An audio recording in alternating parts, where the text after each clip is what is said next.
The National Weather Service in Springfield has issued a severe thunderstorm warning for Dent County, Phelps County, Texas County, Douglas County, Howell County, Shannon County, Oregon County, Ozark County, Dallas County, Laclede County, Camden County, Berry County, Northwestern Newton County, McDonald County, Jasper County, Pulaski County, Greene County, until 1:30 p.m.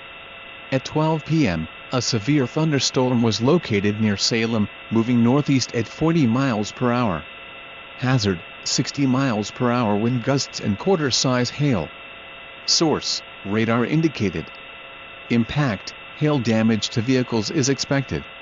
Locations impacted include Salem, Leawood, Rolla, St. James, Houston, Raymondville, Licking, Ava, West Plains, Willow Springs, Lenox, Mountain View, Eminence, Winona, Birch Tree, Thayer, Alton, Somersville, Gainesville, Theodosia, Buffalo, Lebanon, Camdenton, Cassville, Pineville, Joplin, Springfield and St. Robert.